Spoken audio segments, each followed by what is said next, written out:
అంటే సహనంతో, ఓపికతో ఉండాలి. అలాంటి వాడికే టీచర్ పోస్ట్ అనేది కరెక్ట్‌గా ఉంటుంది. మీరేమంటారు? సో, కానీ చిత్తూరు డిస్ట్రిక్ట్ పుంగనూరులో అయితే భాష్యం పబ్లిక్ స్కూల్‌లో అయితే ఒక ఇన్సిడెంట్ జరిగింది. అక్కడ సలీం భాషా అనే ఒక టీచర్ వచ్చేసి 6థ్ క్లాస్ చదివే అమ్మాయిని తను అల్లరి చేస్తుంది అని చెప్పేసి తన బ్యాగ్ తీసుకొని నెత్తిపైన బలంగా కొట్టేశాడనమాట. కొట్టేయడంతో ఆ అమ్మాయి తలకైతే బాగా దెబ్బలైతే తగిలేశాయి.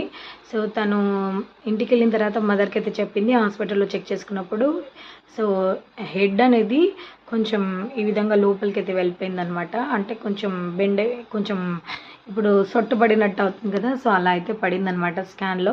మరీ ఇంత వయలెంట్‌గా ఉన్నారేంటో టీచర్స్ కూడా. ఓపిక ఉండాలి. ఓపిక ఉంటేనే మనం టీచింగ్ అనేది చేయగలుగుతాము. పిల్లలకి విద్యాబుద్ధులు నేర్పించే మనమే ఇంత క్రూయల్‌గా ఉంటే పిల్లలు మన నుండి ఏం నేర్చుకుంటారు?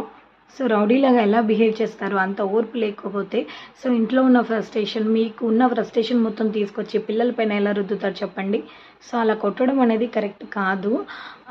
అతను ఎవరైతే ఉన్నాడో సలీం బాషా అనే అతను, సో, అతనికైతే పనిష్మెంట్ అయితే బాగానే పడాలి. ఎందుకంటే పాపం అండి ఆ అమ్మాయి 6థ్ క్లాస్ చదువుతుంది.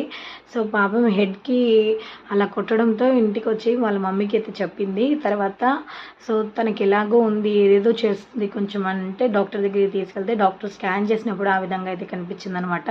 మరింత క్రూరంగా ఎలా తయారవుతున్నారో అర్థం కావట్లేదు.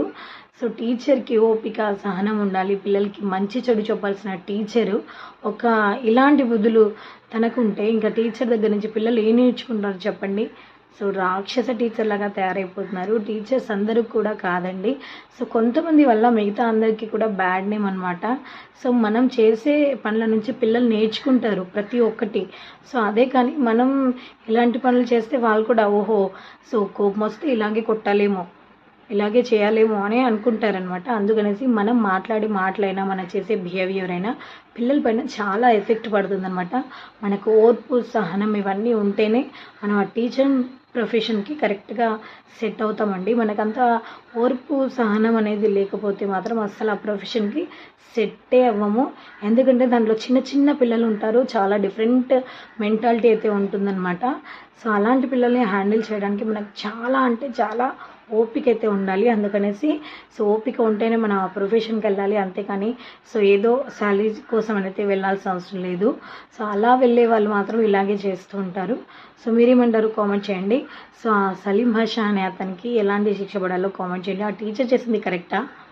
సో, ఓకే, పిల్లలంటే సతాయిస్తూ ఉంటారు. కానీ టీచర్ చేసింది మాత్రం కరెక్ట్ కాదు. సో, ఇంతే వీడియో నచ్చితే ప్లీజ్ ఒక లైక్ చేయండి. నా ఛానల్‌ని సబ్స్క్రైబ్. Thank you.